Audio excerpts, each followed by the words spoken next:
Coming up, I'll be looking at some excellent bonus discs for some classic mid-90s races.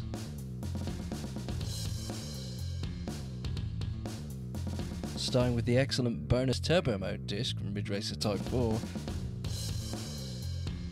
and then the incredible arcade perfect from Sega Rally 2006, the Japanese release, Sega Rally Championship 1995 for the PS2.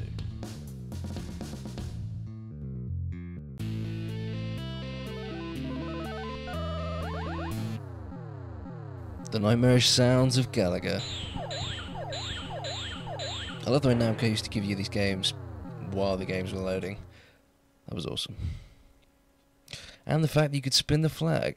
So this is the original Ridge Racer for the PlayStation 1. I think it was released in 1994, late 94, maybe 95. This is actually the original disc, not the version they put on the Type 4 bonus disc. Just wanted to illustrate how the game originally was. So I think it runs somewhere between 25 frames and 30 frames per second, depending on whether you've got the North American version or the PAL version. This is the North American version.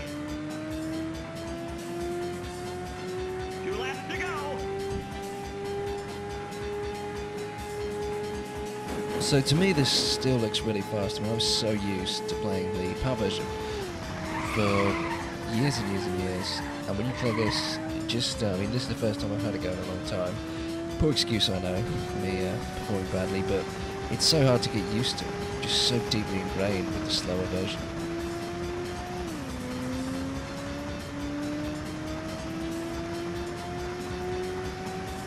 Next corner stop, watch yourself. And of course it wouldn't be Ridge Racer without completely insane drift. Awesome. There's only two games I can think of where the act of performing a drift means you can often end up facing the wrong way but still travelling in the right direction. And the other one is probably Sega Rally.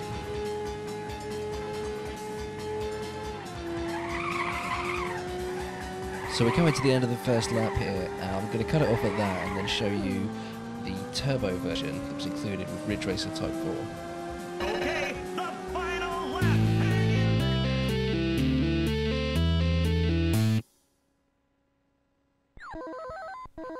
I couldn't resist putting more Gallagher in.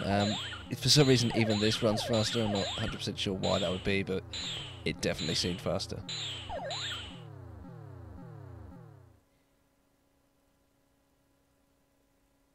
And there's the flag again. Okay, so I figured I'd just highlight the information here. If you want to read through that in your own time, go ahead. If not, skip ahead for about the next minute of the video, because that's all it is.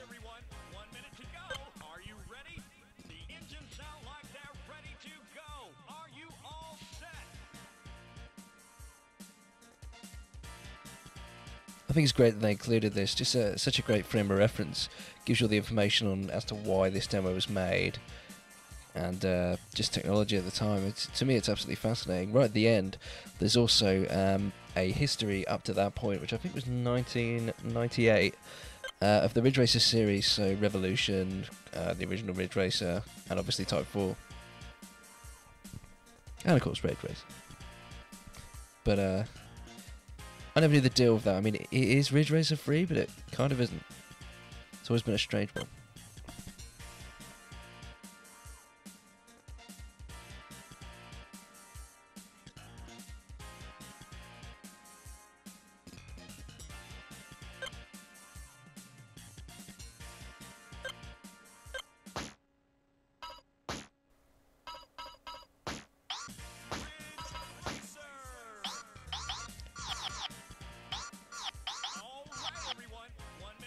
So they give you a couple of tracks in this demo, which is pretty cool. And here's another thing Ridge Racer just wouldn't be Ridge Racer without, and that's grip.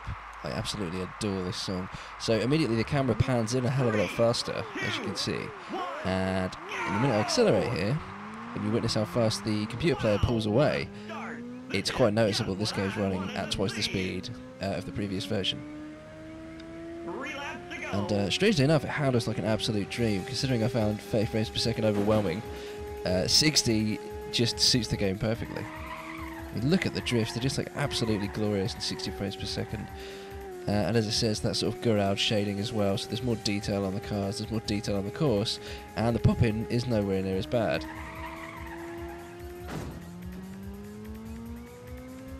Next corner stop. Watch yourself. And here's my favourite corner again. Ah, so awesome. Only in Ridge Racer. Advertisement for the game that this comes with, strangely. I've always thought that was cool, if completely inappropriate and odd. So what I'll do here is show you a couple of laps, since this runs, well, literally twice the speed. Ideally we could get twice the laps in, so we'll just see how that pans out. Yeah! It's a new record!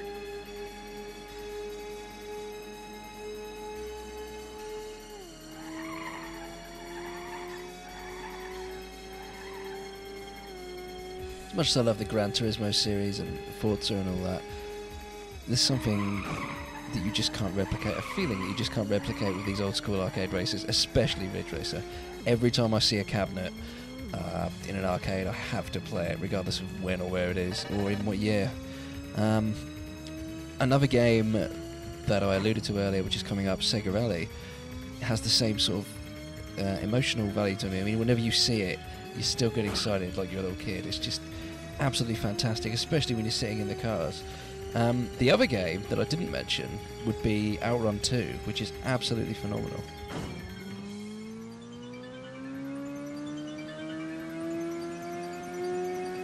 Okay, the final lap. Hang in there.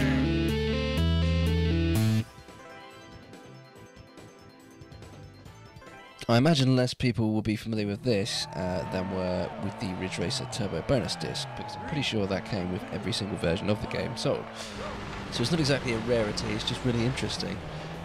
This, however, is somewhat of a rarity. This game, or this port, I should say, only came out in Japan with Sega Rally 2006. Originally it was supposed to be released for the 10th anniversary of Sega Rally Championship, which came out in 1995. But evidently ended up coming out a year later, and they packed this in as a bonus. And what it is a really arcade faithful port of the game. I think they've upscaled the graphics a little bit, and I think the frame rate's more stable. And it absolutely looks and plays gloriously. It's just absolutely incredible. Such a shame that this didn't get released outside of Japan. It's well worth picking it up if you're a fan of Sega Rally. I mean, just look how smooth it looks.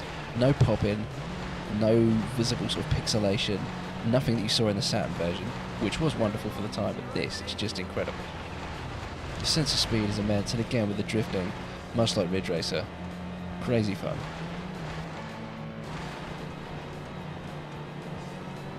This to me would make like an ideal Xbox Live Arcade type affair, but I don't know, I mean, that is a possibility. Whether or not they'd actually do that, who's to say? I don't know how valuable the Sega Rally franchise is after the last one that came out on the PS3 and the Xbox 360, which I thought was a fantastic game, but disappointed a lot of people and perhaps didn't live up to the series' reputation. Or I guess you could say impeccably high standards as well. And as I'm sure you've guessed at this point, I'm pretty terrible at arcade races, but I love them to death either way. Thanks for watching this video. I hope it's been informative and interesting for you, and I'll see you again soon.